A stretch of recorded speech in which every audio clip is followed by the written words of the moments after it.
Hey guys, welcome to This Is Everything, episode number 12, with my guest Chelsea Quinn. As always, thank you so much for listening to this. It's such a big deal to me that you guys do, because, it's pretty intentional. You have to, subscribe to it, which if you do, awesome. I hope you guys are subscribing. And then you have to choose to download it, and then you have to choose to actually put it in your ears, and then you have to choose to commit for however long we talk. Which I know can be long, but thank you so much. It's really cool. I'm glad you guys are enjoying it. If you're new, this is your first time listening, thank you so much for tuning in. I hope you stick around. It's great to have you guys on board. So, that being said, this is, of course, brought to you by the State Lines Network. We're at state-lines.com, and the reason I say that is because I always pester you guys in the intros to follow along with everything we're doing. That's really important for this episode because my guest Chelsea is the host of a brand new podcast we just launched on the State Lines Network called Literally Dying with Chelsea Quinn. And that's why we kind of lined it up. Hers just premiered last week. If you're listening to this when it comes out, it premiered last Thursday. So this is coming out on Monday. Listen to this. When you're done, go ahead and listen to Chelsea's first episode. It's awesome. She's going to be talking about death, which is something that a lot of people don't talk about. So it's a podcast centered on that. I know that might sound heavy, and it can be, but I was a guest on it, and we had a great time. It's a really cool podcast. Please check it out, preferably after you listen to this one.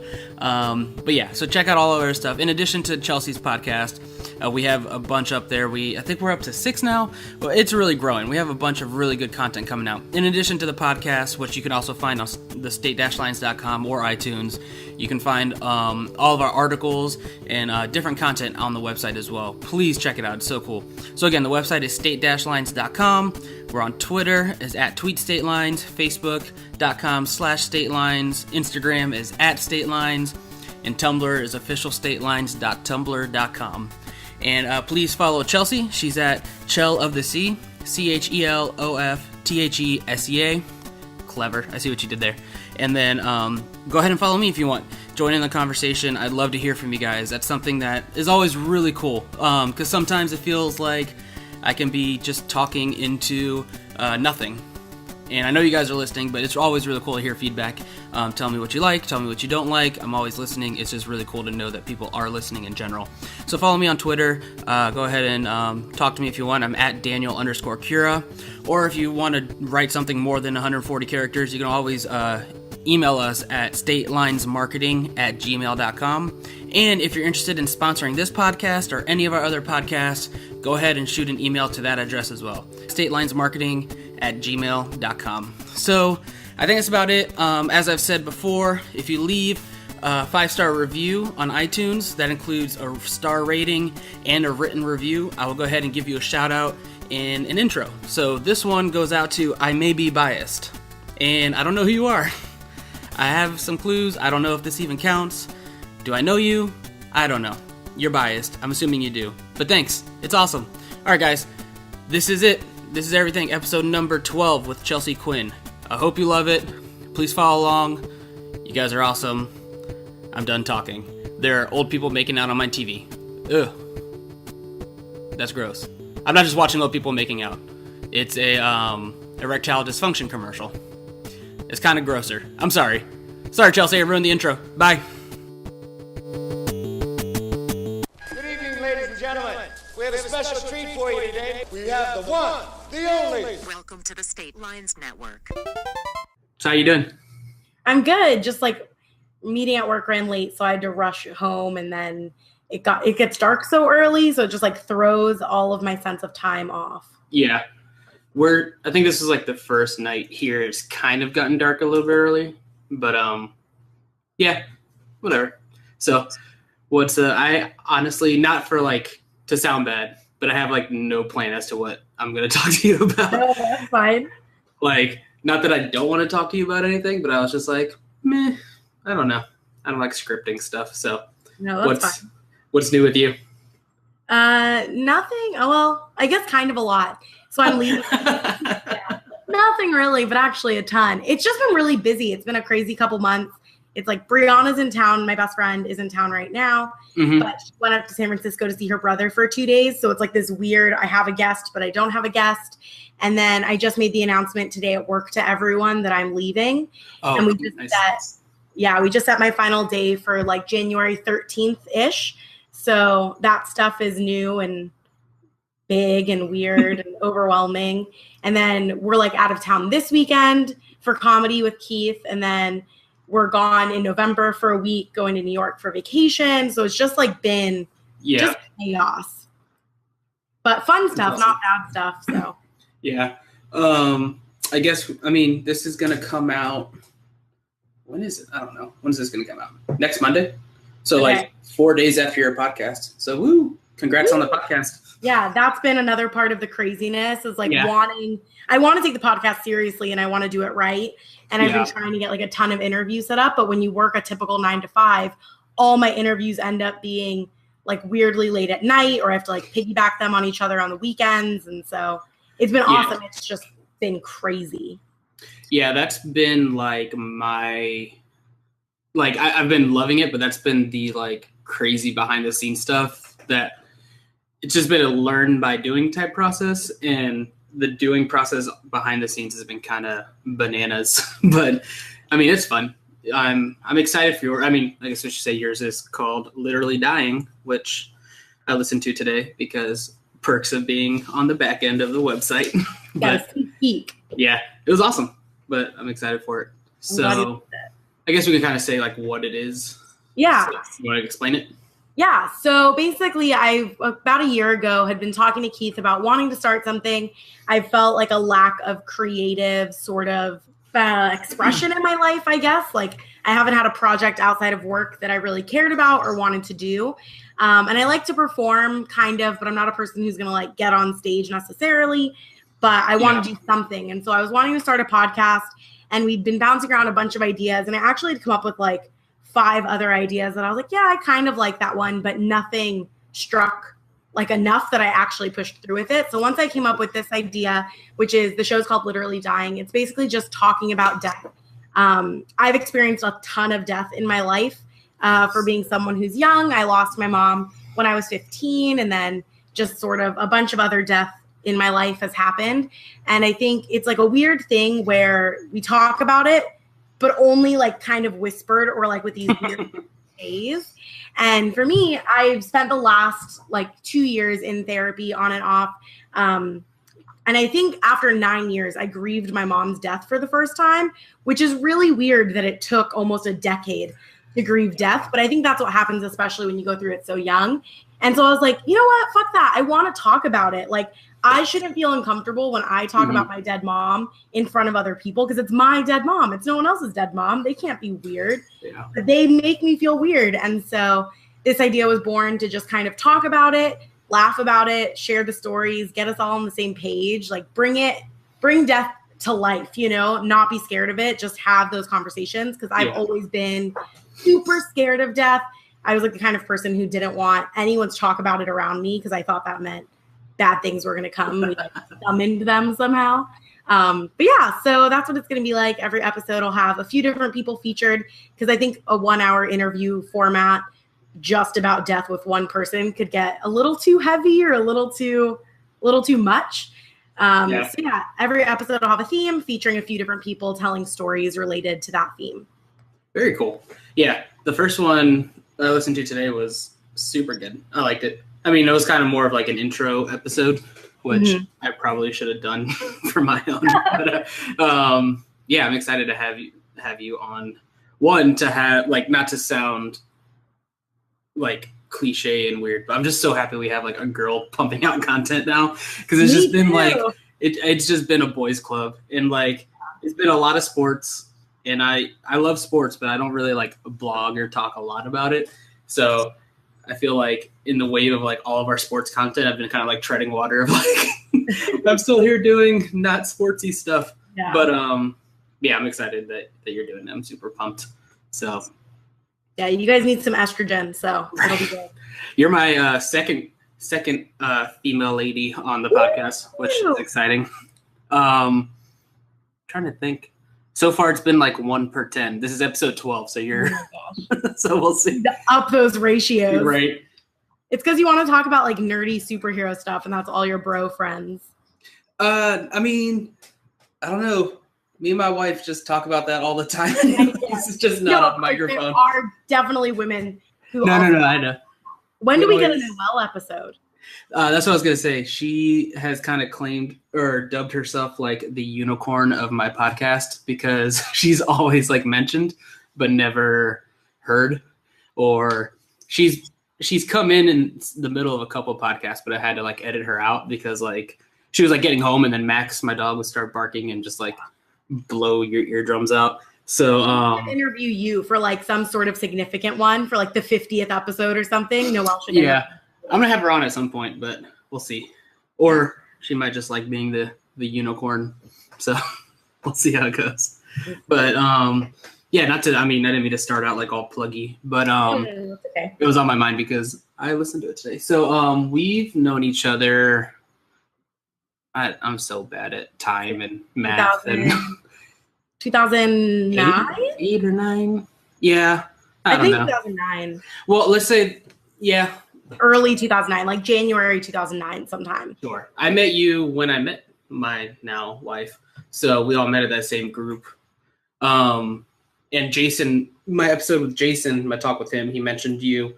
So yeah, we all met through his organization, Current, which we went through that whole story with Jason. But which yeah. I only went to Current because I had a crush on a dude who went to Current. So nice. Literally that's the only reason we went. Then you stayed. Yeah, and then I stayed. But that was like the pull. That was the only drawing factor. Yeah. So for those that didn't listen to Jason's episode, Current is a nonprofit organization that our friend Jason started while Chelsea and I were in college at USF. And that's how we met, working through the nonprofit and stuff like that. So, yeah, I can't believe it's been that long, though, because we were friends for a couple of years, and then you moved out to LA. It's been a while now, right? Like 3 years? 4.5. Jesus Christ. I moved in like May of 2011. That's nuts. I know. I feel like my brain is good with time, but then it just kind of like stops tracking it at a point, like to like protect myself from having a mental breakdown because like that 4.5 years is crazy. And like, I was just thinking the other day, like my 10-year high school reunion is like next year, what year and a half away. 07. So it'd be, yeah, it's coming up soon, but it's just crazy and weird. And I don't know. I mentioned this on my podcast I did with one of our other State Lines podcasts, Social Media Offline, but like, I just don't know. I think about this way too much, not because I care about like the high school thing, but just like, I don't know what the hell any of us are going to fucking talk about. Like with Facebook and Instagram and everything, I don't know. I don't think there's any chance I'll go to my high school reunion. Mm-hmm. Like, I just don't care. The people that I care about, I keep in touch with. And then the other people, I actively choose to not keep in touch with them. Like, when I go home, because I live in California and I went to school in South Florida. So when I'm home visiting my dad and stuff, if I see somebody from high school at a bar or at the grocery store, I hide from them. So I don't know why I would pay to go be in a room with them. That sounds terrible. I just like had a mental image of you like at the grocery store, like hiding behind like the apples in the produce section. I am so serious about hiding from people. I hate running into people that I don't want to talk to in public. I will hide from them so intensely. Yeah, well, that's the thing. Like with like now, like in the 21st century, like I don't know many people that have done it, but like 21st century high school reunion just seems like an oxymoron. And also, I just feel like it's going to be nothing but just like hours of small talk, and I just might want to just shove a fork in my eye because I hate small talk for 30 seconds. And like, I don't know. Like, we're going to know what you did this morning while you're getting ready to come to the high school reunion that nobody cares about. Yeah. And it's just like, it's just social media projected, where it's like a bunch of people being kind of phony about how happy they are with their lives. Like if we're all going to sit down and be like, yeah, man, like I've had a struggle the last 10 years. Like Right. I went through a phase where I didn't know what I wanted to be. And I had this like existential crisis. I'd be super down for that. But if we're all just going to sit around and be like, I'm awesome, my life is great. Yeah. I can't do it. Yeah. It just seems like, I mean, I'll still like, I don't want to sound like play that card, but like, because I mean, I was cool with like everybody in high school, at least. I mean, like I got along with most people, but like, yeah, you're right. It's just going to be kind of showboaty, I think. Yeah. But I don't know, pretending like you have it all together, and Lord knows I don't. Like, you want to hear the perfect example that happened yesterday of me not being an adult yet and trying to pretend to be an adult was so Noelle and I have lived in our house for like 8 months now. We've been renting it, and it's an old like bungalow Florida style house. So this is way too much backstory, but we can't like drill into the walls to hang up any artwork. So for 8 months we've had like nothing. Oh my gosh. We just got a dining room table like 2 weeks ago. So that we haven't used it. We still eat on the couch. But so we're gonna hang up some like adulty art that Noelle has. Like adulty art sounds like you're gonna put up like naked pictures or something. Adulty art. But like I don't know. She's so much better at like house, like home stuff than I am. It's just like, I don't know. It's just paint, like art that has like wine and like It's not bachelor pad art. writing. Like Yeah. ripped up movie posters and stuff. Exactly. So whatever. So we bought like, so we can't nail them to the wall. So we bought command hooks and like stuck them to the wall on Saturday. Today's Monday. So on Saturday we did that. Sunday we had my old roommates come over and we carved our jack-o'-lanterns for Halloween next week. And while we were carving it, we just heard a bang and a crash. And one of the command hooks, like one of the paintings just straight up fell off the wall and just shattered all over the place. So my reaction was to like pick up some of the glass or all the glass and then just take every other painting off the wall. Oh my So we were trying to get our nice adult actual house presentable, and then literally just came crumbling off the wall. And then I just said, fuck it, and took everything down. It's like, don't be an adult. Right. Don't do this. It was your house's way of telling you not to grow up. Yeah. I don't know, man. I had like, yeah, I'm tired of people pretending they know what the hell they're doing. No, absolutely. And like, yeah, going to high school reunion for me is weird because when I was in 10th grade, I started dating a guy who's a senior. So for my last 2 years of high school, I was hanging out with people who had already graduated. And so most of my friends were a lot older. And then to go to this, it's like, oh, I didn't even hang out with you then. Like, it would just be really weird. Yeah, I can see that. Like, I used to, in high school, I ate lunch in the art room with the teachers with my best friend and like with my two best friends, with Brianna and Bailey. We would literally eat lunch in the art room with the teachers because we just didn't really hang out with people at school. That's awesome. So good. Yeah. Yeah, I don't know, man. It's a strange, I don't know. I'm just in a point, I don't know. I go in waves of just like feeling and being weird about certain ways. And then like this week I've just been like, what the, like I have no idea what I'm doing being a grown up.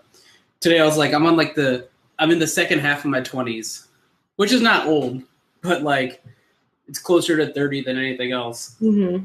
And I have no, like, it's just ridiculous.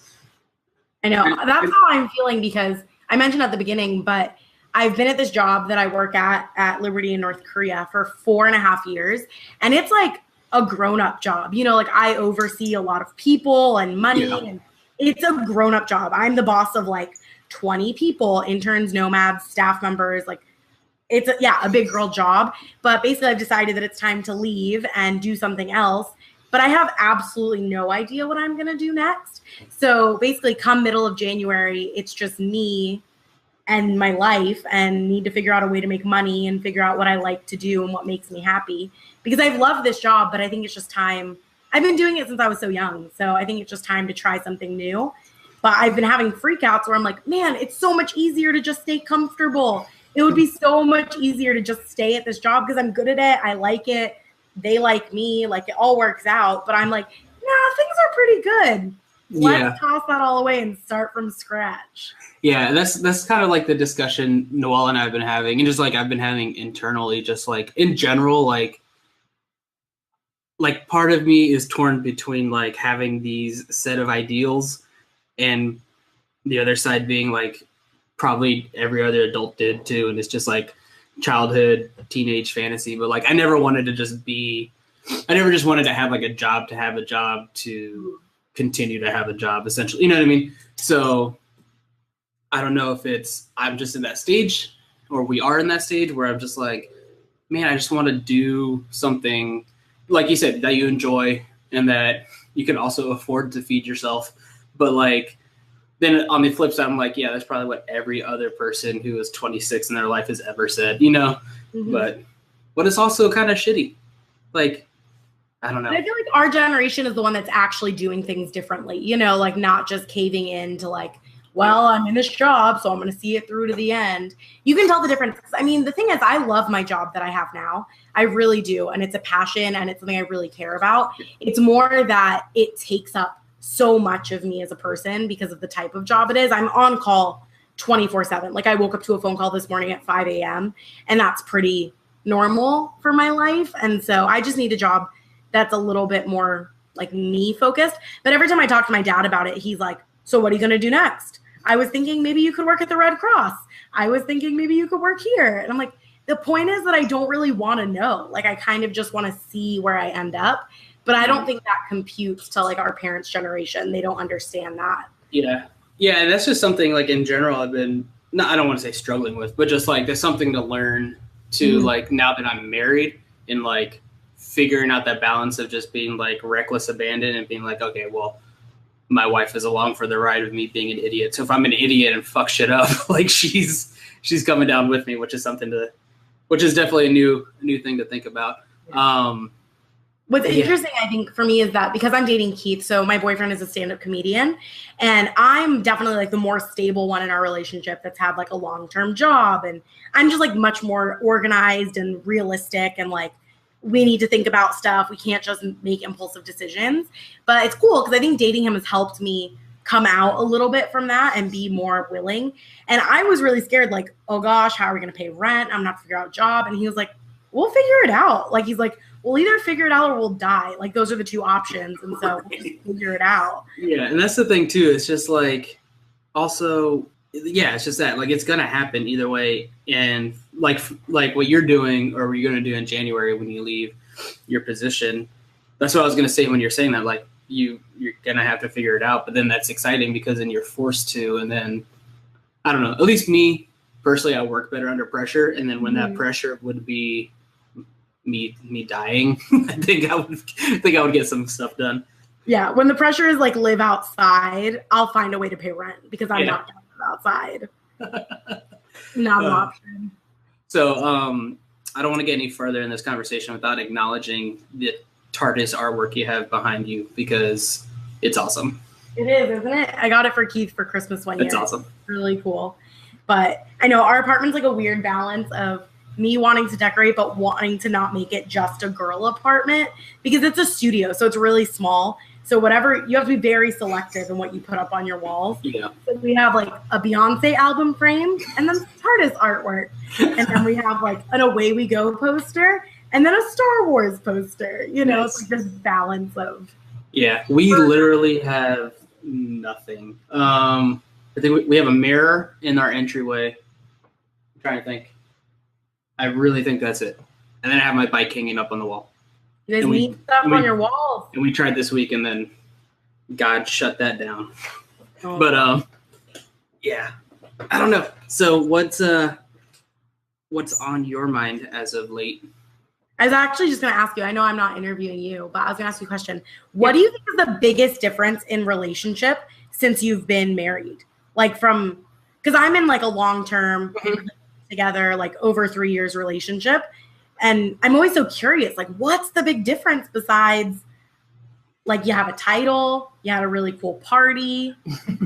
Yeah, I mean, for the most part, yeah, that's a big thing, is a big party that, Jesus Christ, that planning a wedding. First of all, I'll say what our friend Michael LeBlanc told told me, and God damn it if he wasn't right, was that being engaged is all of the, I don't know, what's the term? What's a good term that doesn't sound shitty? It's all the hard part of being married without any of the perks of being married. Yeah, that sounds like I'm talking about sex. I'm not talking about sex. Like it's without, you know what I mean? But just like, because at least for Noelle and I, we weren't living together. So like a lot of the time when we were meeting up, because we both had like kind of crazy jobs. So even in general, when we were dating, we would see each other maybe once a week. Mm-hmm. So planning a wedding, trying to see each other more than once a week, but for the most part, every time we're seeing each other, it's just like hectic, like shit, we got to figure some stuff out today. It gets stressful, you know, but that's bananas. But the change, I would say, I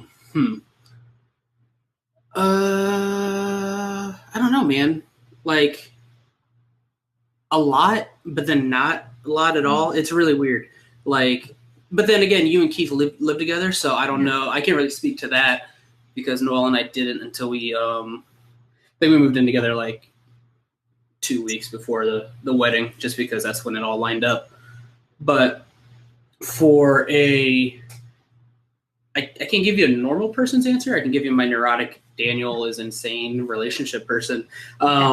Just the fact that like, for me, I'm always this could be just because of past relationships or just like the way I am with relationships. Like oftentimes, I'm like expecting the worst and like, and not necessarily like, I don't know, just worried that the other person might be like upset with me or not saying something or like whatever.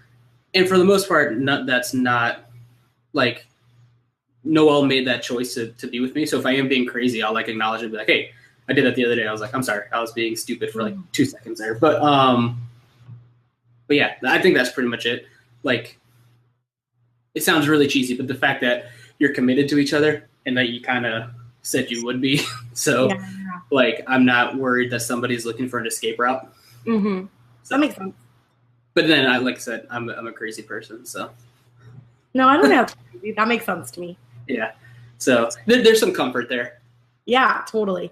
I've always been like pretty anti, not marriage for other people, because I want everyone else to be happy and I love going to weddings. So I want people to keep getting married so I can keep going to weddings.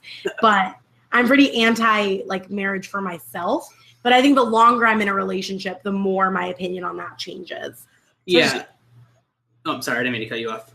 No, I was saying, I'm just curious. I'm always picking married people's brains to hear what their thoughts are.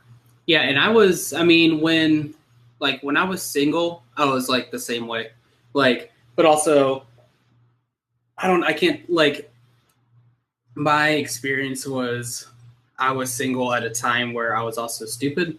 Like, and just like, because I was really, Noel and I got, how old was I when Noel and I got together? Maybe 23, let's say 23.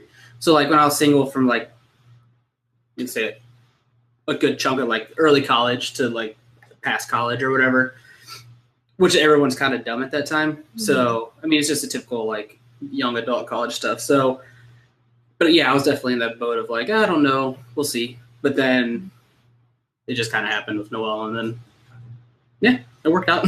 Yeah. No. So I think that's how it's supposed to happen. Just work out. Yeah. So, but how about with you and Keith? When we first started dating, he was like, he definitely wanted to get married. And I was like, well, I never want to get married, so we'll see what happens. That's weird. But then I like sort of adjusted and I was like, okay, after 10 years of dating, I'll be down to get married, just because I don't want to get married as a goal. Like, I don't want that to be the goal of a relationship. I want it to more just be like a side effect. Like, oh, well, we're basically married, so let's like go sign the paperwork. And then he's like lost. I think the longer we've been together, he's like, I don't care as much about being married anymore, because I feel like, we've like met in the middle where neither of us is against it or for it. It's more like, this is stable and this is good, and we'll see what comes next. I think we both see our commitment and our partnership as like a very long-term, like forever kind of thing, but not, I don't know what'll happen in terms of marriage. Yeah. If I'm being honest, like when, like, I always, for the most part, like if I'm being honest, I like always thought I probably would have wanted to be married. would want to be married.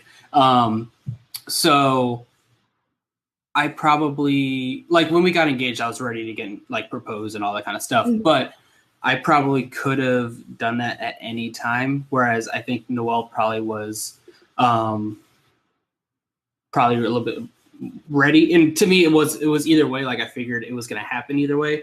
Yeah. And at that time, I was like, I'm ready either way. So then that's how it worked out. Not to sound like super blasé and not romantic about it, but yeah. So. No, yeah. And I don't like really want to have a wedding and stuff. So I think that factors into like, well, this is what my podcast is about. And we're talking about it. It's like with dead mom, the idea of planning a wedding sounds really awful to me. You know, like a girl planning her wedding without her mom just sucks. Sure. And I know my mom would be pissed about that, but also she's not here to be pissed at me. So I get to do what I want. So, yeah. That idea, I'm like, I'm not. So I'm like, even if we get married, I kind of want it to be like courthouse, or not even with Keith, just anyone that I were to end up marrying. I'd want it to be like courthouse, like not a big deal. Go on vacation. So technically we got married. Noelle would know better. Let's February. say but like technically we went to the courthouse and we were like legally married like a week before our like forgot your anniversary. I was like, Daniel, you haven't even no. yet.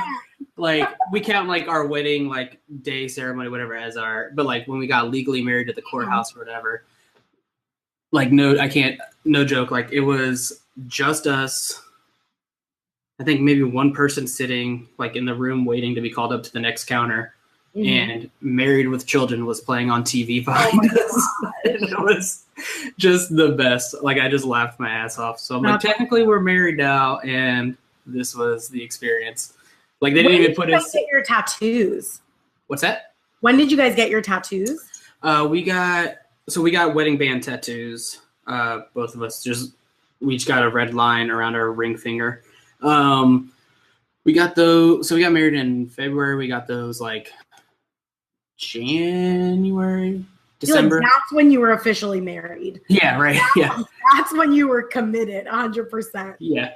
Noelle said that too. She was like, like we had been engaged for like 5-6 months at that point. And like when we went to like, I think when we got it, she's like, so you really want to marry me? I'm like, yeah, I mean, it's a little late at this point. Like, yeah, our wedding's next month. And she's like, yeah, but this seems like really permanent. I was like, well, I mean, yeah, I guess. But, yeah, it was fun. Yeah, but yeah, it was definitely more, I think on her side, like, oh, well, I guess he's serious now. Like, seriously, because that's even like more serious than saying I do. It's like on your body. Yeah. So, but yeah, it's working out good.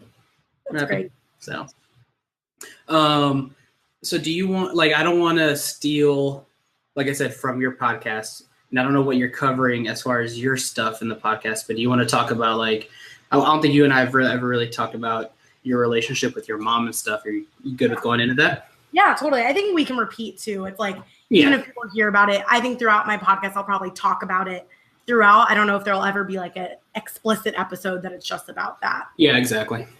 But yeah, so my mom, what do you mean? Just like our relationship? Yeah, whatever, like your relationship or like how that was, because you were really young when she passed away. Yeah. So my mom got diagnosed. She got diagnosed with cancer the summer after 6th grade.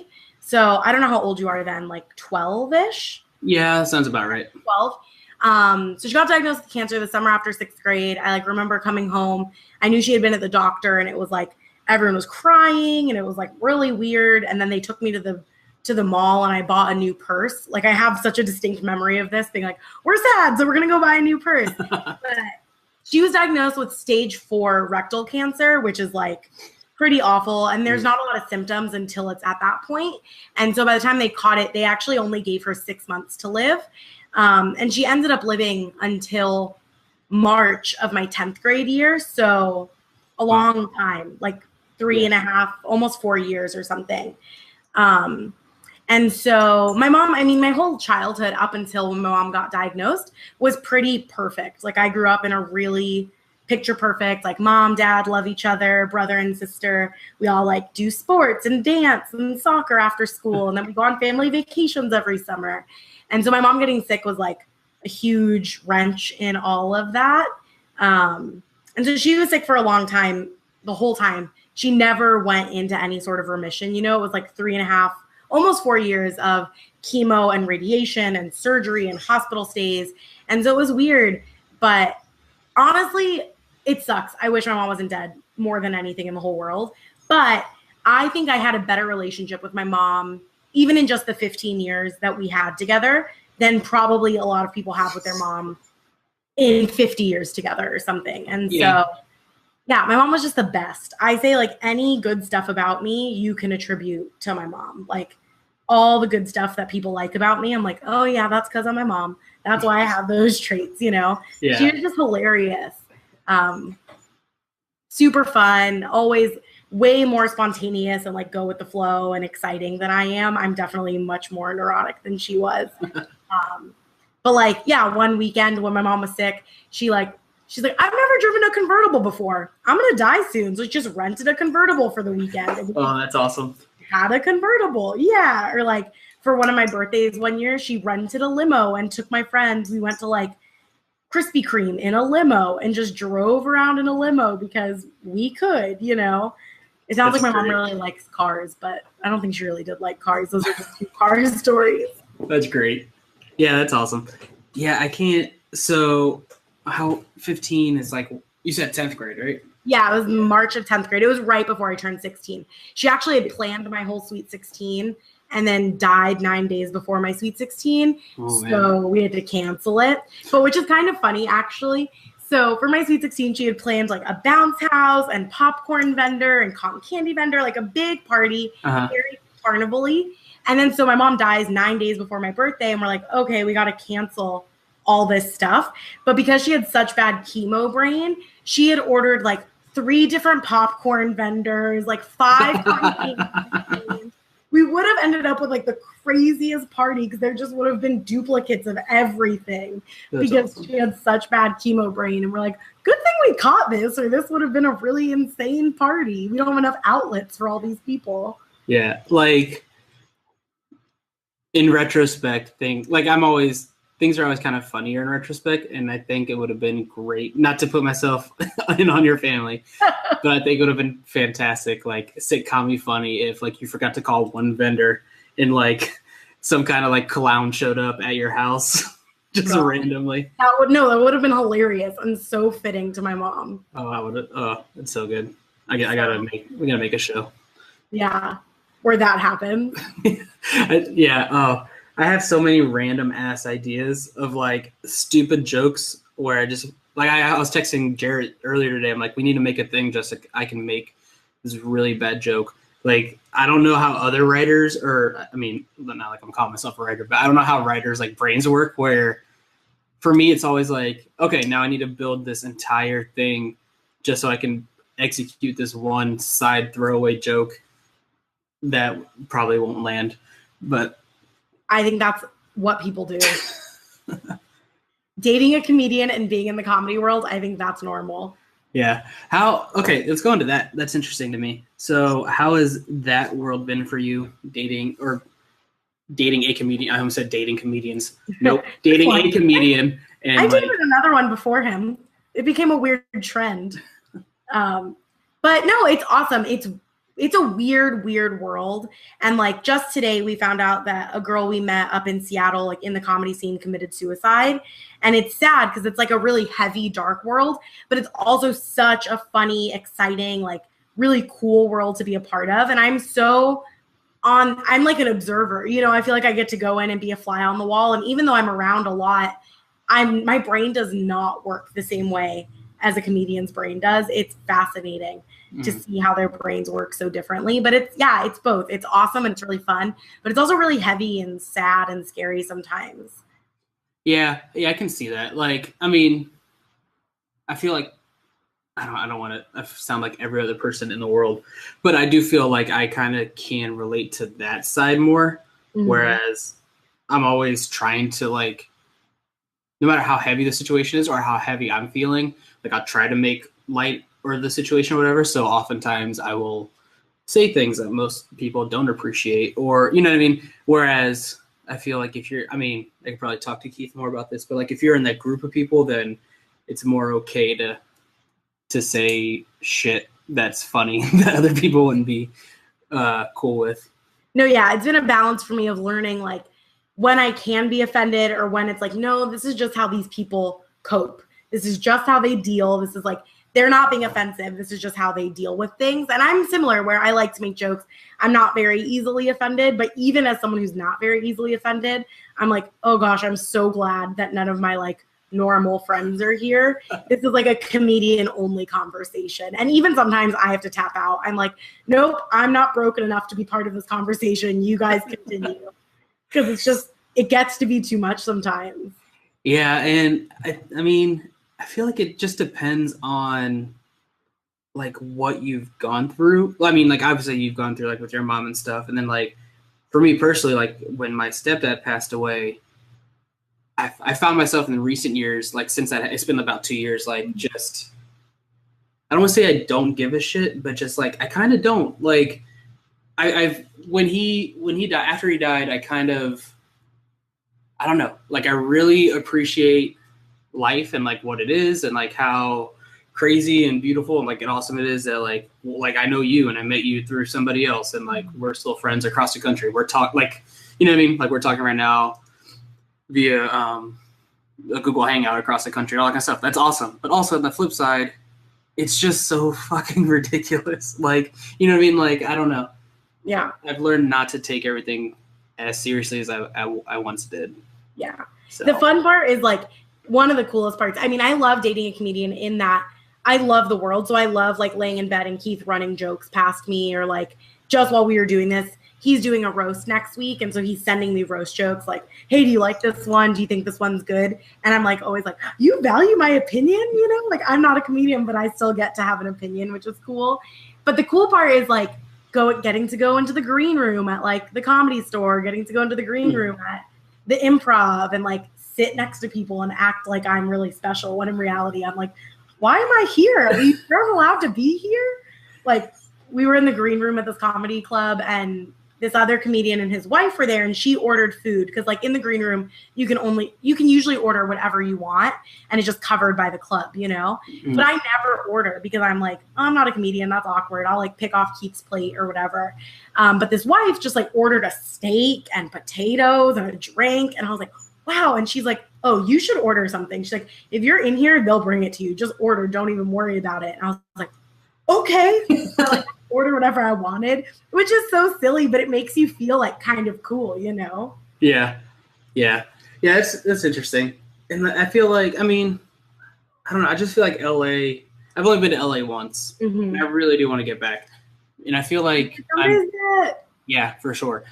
And I just feel like I'm kind of like the odd man out with my group or our group of friends where like, I just really like big cities and I want to just, like, I have a desire just to like bounce from one big city to the other. So I went to LA once for a week, actually where I met Jason before I met you and everything. And ever since, man, I just want to go back. And it just seems like such a different, it's just such a different vibe. Not even feels like, it definitely is. I mean, Tampa is nothing. But don't get me wrong. Tampa's getting cooler. I love Tampa, but it's also, it's Tampa. Yeah. So I right now live in Long Beach, which is like a small city in the south of LA County, like right before Orange County. And I think Long Beach kind of feels more like a Tampa vibe where it's like that middle-sized city. It's not like a small town, but it's not a big city. But we're going to move to LA hopefully early next year as I like leave my job and stuff. It just makes more sense for Keith to be in LA. And I'm so excited to live like in the big city. I've been out here 4.5 years, but because of my job, it didn't make sense to live up there because of where our office is. But I'm really excited. It's gonna be awesome and kind of scary, but fun. Yeah, for sure. Like we live close to downtown Tampa now. So we've started like for the first quite a few months, we didn't really kind of out of like us not having money, like didn't really take advantage of what we were around. So we're starting to like even just do like the stuff that doesn't cost money, like just walking down to downtown or whatever, walking our dog and stuff, which is fun and it's awesome. But I feel like Tampa's a little bit more, you kind of have to have a plan before you leave your house like all the time. And it's exhausting. Whereas like LA or any like Chicago or any other city. Those are just like the two main ones I've been to. But like you can just leave your house and then just find something to do. Like the only bad thing I'd say about LA compared to like New York or Chicago is that it's really spread out. Yeah. So you're committed to your neighborhood. If you're in, like, if you move to LA and you're like in Silver Lake or in the Arts District or in Los Feliz, which is like the side that we want to live on, the east side, you're in those areas. You don't just like bounce over to Santa Monica or like bounce over to these other parts because it's like an hour and a half drive to get there. Because it's probably 4.5 miles, but it'll take you an hour because of how bad traffic is. That's true. So, I mean, it's great that as long as you love the neighborhood you're in, it's awesome. Bouncing around is rough. Yeah. And that's the thing too with Tampa. It's just all over the place. Yeah. So it's kind of like, I guess it'd be kind of like LA, except with less going on in between the commute. Yeah. So No, totally. Yeah, LA is awesome. I think a lot of people hate it. And I actually don't even think any of my friends who visit really love it because I don't think LA is a city you fall in love with right away. Like, I think it's one that grows on you. A week, I know you're here for a week and you enjoyed it, but I think for most people, a week is not enough because in a week you experience like the bad traffic and all of this stuff and you see a lot of homeless people and you're like, oh gosh, what's happening? But then if you're here for longer, you start to find the gems. Like, it's just cool that for Keith's birthday last year, we went to a show at Meltdown Comics. Have you ever heard of that? Okay, so it's where the Nerdist they have like a showroom in the back, the Nerdist showroom. And we went to the show there and we were there because Bo Burnham was going to be on it. We're like, oh, that'll be cool. And on that show, Zach Galifianakis just showed up to do comedy as a surprise. And so did Judd Apatow, just showed up to do comedy as a surprise. And we're like, that doesn't happen anywhere else unless you're in New York. That's like the other city that can happen. But it's so cool. And so that's the stuff I love being in the comedy world for is like I would never have gone to that show before dating Keith. Honestly, I'd been to like 2 comedy shows before dating Keith ever, and they were awful. Yeah. I don't know who I told, but I always have this thing of where it's totally fake, and I know 10,000% that life is not that way. But I just want, for at least like 6 months, my life to be like the opening of SNL, where you're just have swanky music in the background and you're just being super cool and there's just stuff going on. Yeah. So. You want to hear something really cool? What's up? We're going to New York in November, and one of Keith's friends, so my friend also is a new writer for SNL. He just got hired, and he's getting us backstage tickets to SNL while we're there. I'm so excited. Yeah, that'd be killer. I hope now that I said it on here, it actually happens. I never trust people until it actually follows through. Yeah. I mean, it can also be tough being that a new job type thing, but yeah, no, he's the one who said he could do it. I was like, I will wait outside for tickets because you can get them. You just have to line up really early. But for me, that's like I have a list of 30 things I want to do before I turn 30, and that's on it. Yeah. I mean, I was only in New York. I've only been to New York once. I think I might have been to like New York State twice, but I only went to Manhattan once. And it was a day, and it was not great from what I remember. And you can't do it. Like, we walked the entire day and saw nothing. Like, it's so big, and there's so much to do. Like, yeah, it's nuts. Yeah, we're going for, 6 days.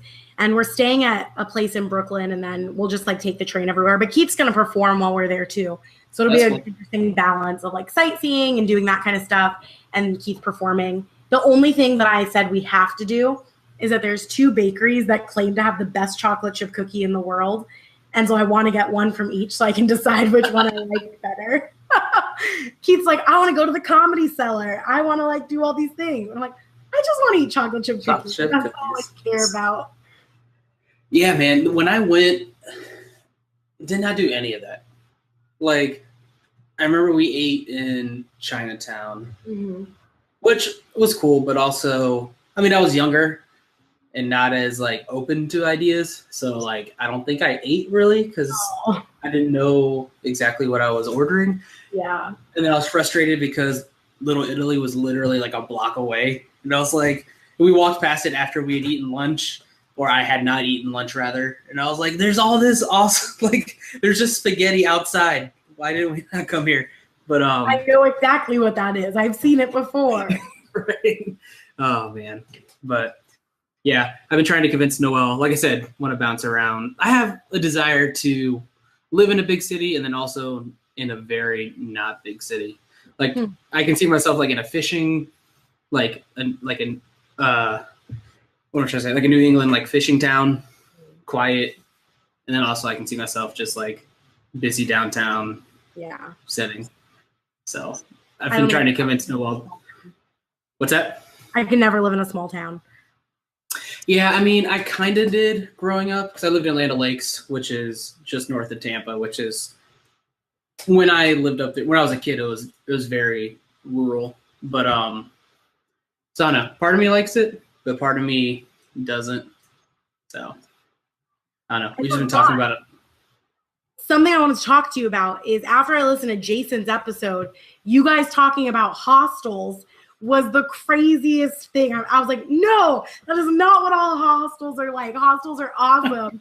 You guys have had some weird experience. I mean, Jason like stole people's sheets or some shit. So he's the problem person at the hostel. He's the problem. He's who gave other people bad hostel stories. Yeah, I think he's the common denominator in the stories. So I traveled this summer for a month, Europe by myself, like completely alone. I went to London, Portugal, all over Spain, and then Paris, and then Dubai. And I stayed in hostels the whole time alone as like a 20-something female. And it was an awesome experience. You guys have some weird prejudice against hostels because I love them. You've only stayed at them in the States.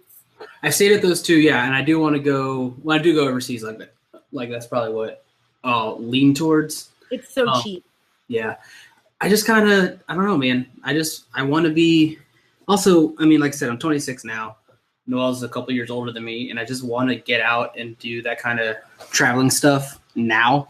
Yeah. Like, especially being married and stuff. Like, my goal, kind of loose plan, is for us to like do stuff now and then come back to Tampa and like settle down and do whatever. And then, but yeah, part of me just wants to do that whole like nomad, just bouncing around kind of, even for like a year. Yeah. Like, it's a year. Who cares? Like, that's what I told Noelle the other day. Like, it's all of this will still be here whenever you get back from doing whatever you're doing, you know? Yes. So there's have you seen the movie called The Way? No. Watch it. It should be on Netflix. I watched it on Netflix, and it's really good. It's a good movie. But the basis of that movie is the main character goes on this walk called La Camino de Santiago, I think it is. You know what I'm talking about? And I just want to do it so bad. I watched that movie like twice. I'm like, I want to do that. Because it's, for those who don't know, it's like, I think it was like an early Christian pilgrimage from France to Spain? Mm-hmm. Yeah. So like, it's pretty much just that. It's just you're backpacking and hiking and then just staying in random like hostels and like just you get like your passport stamped, your little booklet, and it takes like, I don't know, a couple months.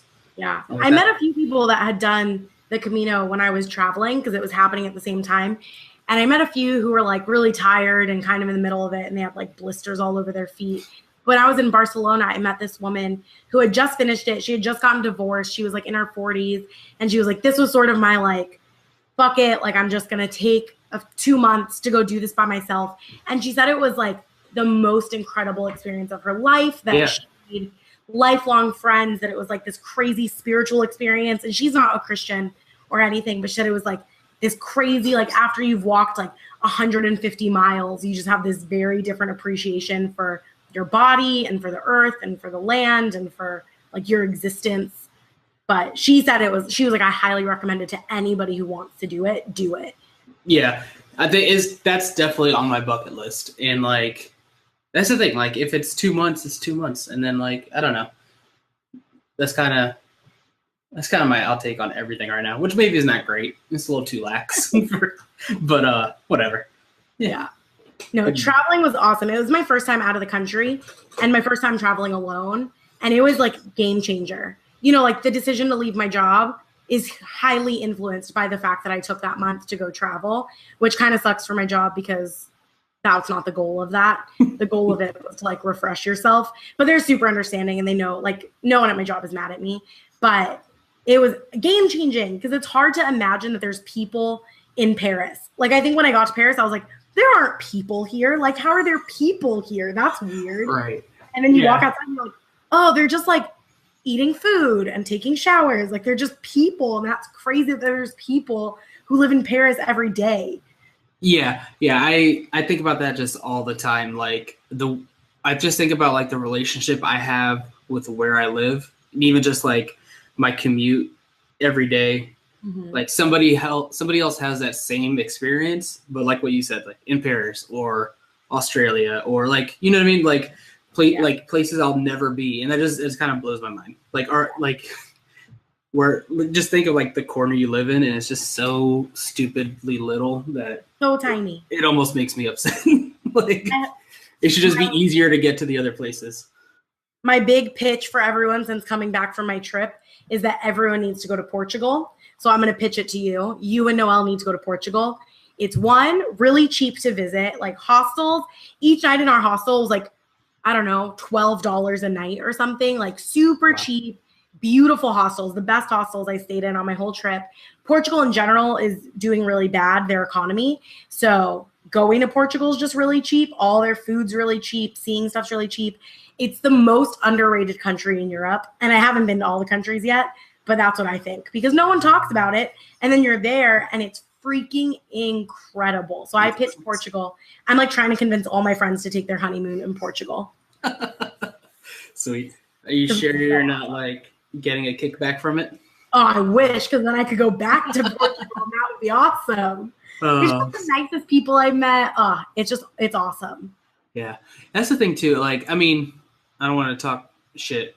This is going to sound like I'm just like crapping on all of America, and I'm not. But like, I feel like we're just so tightly wound, and it just drives me crazy. Like, I feel like I'm sure everybody has, like, everyone is stressed out and whatever, but I just feel like, I don't know. I feel like here it's just like constant, like just beating over the head with just like stress and like, and I don't know if it's like that other places. It could be, like I said, I could be very naive, but from my experience, I feel like this sounds weird. Like, oh, I went to all these places. Like, I feel like braggy or something. I don't know. I've been weird about talking about my trip with people because it feels like weirdly like braggy or something, which I know it's not. It's just my experience. But in Spain, they're the least stressed out people I've ever met. Do you know what time Starbucks opens? What? It opens at 9 a.m. That's acceptable. By 9 a.m., most people have had like 2 cups of coffee and are already like knee deep in work. Yeah. I woke up at like 6:30 to take a bus and I was like, I need coffee. Nope, no coffee because it doesn't open till 9. There's not another human on the street until 9. And people go to dinner at like 10 p.m. That's super normal. And if you're like going out to rage at a bar or something at a club, you start at 1. That's like when you start. It's so crazy. That's nuts. Yeah, I feel like in general, like I almost like shared, like, I don't know. This is gonna sound so fucking dumb. I almost tweeted this, but like I was gonna like, I had the idea of like just like tweeting that. I have ideas to send tweets all the time, and then I don't because I sound like an asshole. But like, not to just be like that cheeky, obvious joke guy, because I'm not. This is not where I'm going. But like, I feel like we would function so much better if we had just 3-day weekends. Like, this isn't supposed to be just like a fake motivational cat poster like in your teacher's classroom, but you know what I mean? But like, legitimately, I feel like if we had 3-day weekends, everyone would just chill the hell out a little bit and just like, I don't know. I feel like it'd be a lot better. I would love to work 10-hour days and have 3-day weekends. I'd be totally on board with that. Right. Because you always end up wasting one of your weekend days doing like boring adult grown-up shit. Yeah, because you don't have time to do shit the rest of the week. No, exactly. My goal as I leave my job is to have a weekday off, not work like a traditional 9-to-5 for a little while. Because the idea of having like a random Tuesday off where I can go grocery shopping and like do all the stuff that I have to do without wasting a weekend day sounds so awesome to me. Right. Yeah, because then you just spend your weekend hanging shit up on your walls, and then Monday comes and it falls down again, and it was all a waste of time. Whoa. Yeah. You So, need better command strips or more. I just give up. We're gonna live out of boxes forever. So. Do you guys still have boxes? Yeah, like I'm in my office right now, or our office, and we just have boxes of all the art we were gonna hang up and like random posters and stuff. But because we're having a Halloween party this Friday, so we were trying to get some stuff up for the party, and then we're just like, nope, moving it all back to the office because it was just out in the living room. But I heard about your Halloween party. I want to go. I'm so jealous. That's what living far away sucks. Come, you can make it. That would be awesome. You got 4 days. We're gonna be in Fresno for Halloween, which is like middle of nowhere. Sweet. I'm super excited. Like I love this time of year. I love Halloween. Like ever since I was a kid, it's so good. But like as an adult, I'm just getting worse and worse at like being ready for it. Like we don't have any decorations up, and it's like Halloween week. Like I think last year I did the same thing at our old apartment. Like we decorated the week of, and then kept our Halloween decorations up like through Thanksgiving because we just like did it so late. But yeah, I'm just bad at like planning ahead. But what are you dressing up as? That's what I was gonna say. We always try to incorporate Max, our dog, like in whatever. So like a couple years ago when I lived with the roommates, we all dressed like Super Mario characters, and we dressed him up like Yoshi. And then so this year Noelle and I are dressing like Ghostbusters, and he's gonna be Slimer. Oh my gosh, I can't wait to see that. I'm so excited. You got the scoop. No one else knows, but this is gonna come out after the party. After Halloween. What's that? This will come out after Halloween anyway. Yeah, exactly. So sweet. Was there anything else on your mind that you wanted to chat about? I think we've been talking for a while. Yeah. Like an hour. Anything else? No. I was thinking about, I'm dressing up as Wednesday Addams. And it's funny because my cousin Allie, who you work with, Alexis, she texted me like, hey, I'm dressing up as Wednesday Addams. She told me this, yeah.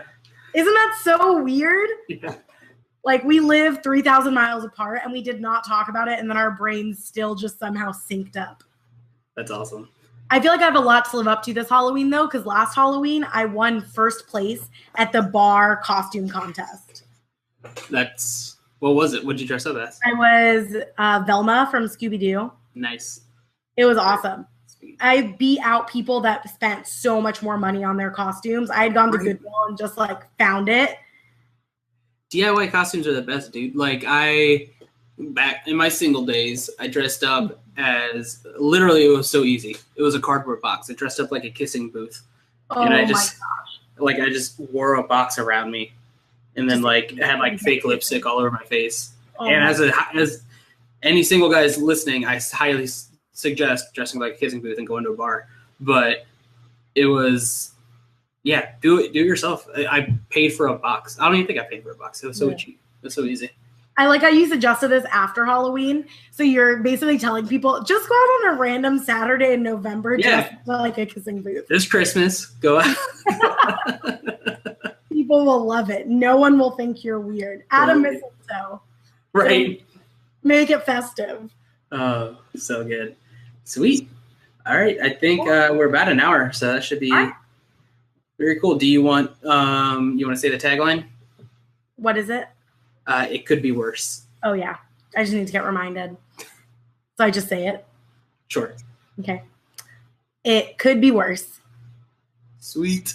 All right. I know I wanted to do that, but then I felt too dumb when I wanted it's super awkward every time. But I love it. When I see it in other podcasts or hear it in other podcasts, I love it.